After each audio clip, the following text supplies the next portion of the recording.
আমি কাঁচা তেঁতুলের ললিপপ বানিয়েছি আর এগুলোতে কোনো বিচি নেই। অবাক হলেও এটাই সত্য যে তেঁতুলের ভিতরে কোনো বিচি নেই। আর খেতে এটা এতই মজা যে একবার বানিয়ে খেলে বারবার খেতে মনে চাইবে। তো যারা এখনও কাঁচা তেঁতুলের ললিপপ বানাননি তারা আমার ভিডিও দেখে বানিয়ে নিতে পারেন। আমি কাঁচা তেঁতুলগুলো 24 ঘন্টার জন্য ডিপ ফ্রিজে রেখে দিয়েছিলাম। এখন তেঁতুলগুলো পরিষ্কার করে নিচ্ছি খুব ভালোভাবে। এভাবে করে আঙ্গুল দিয়ে একটু টান দিলেই উঠে যাবে। আমার খোসাগুলো ছাড়ানো শেষ হয়ে গিয়েছে। এখন এগুলো আমি খুব সুন্দর করে পানিতে কয়েকবার ধুয়ে পরিষ্কার করে নিয়েছি। এখন এর ভিতরে আমি কিছুটা লবণ দিয়ে 2 ঘন্টার জন্য ভিজিয়ে রাখবো। এতে করে তেঁতুলটা একটু শক্তও হবে আর তেঁতুলটা পরিষ্কার করে নিলে লবণটা আবার চলে যাবে, সমস্যা হবে না কোনো।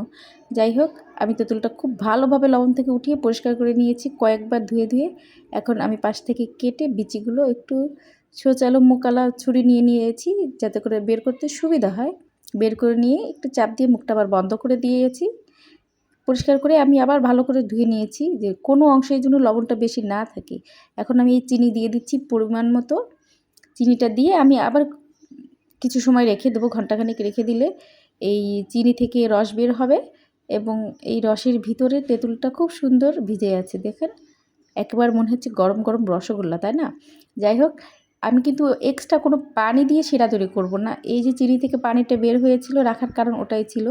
এখন আমি ওই শিরাটা শুধু আমি প্যানে দিয়ে দিয়েছি এবং জাল উঠে গিয়েছে। এই বেশি সময় লাগেনি, 10 মিনিটের ভিতরে আমার ওটা হয়ে গিয়েছে, বেশি সময় লাগে না। তো আমার হয়ে গিয়েছে। আমি এখন চিলি ফ্লেক্স আর হচ্ছে পাঁচফোড়নের গুঁড়া উপর থেকে ছিটিয়ে দিলাম টক মিষ্টির স্বাদের।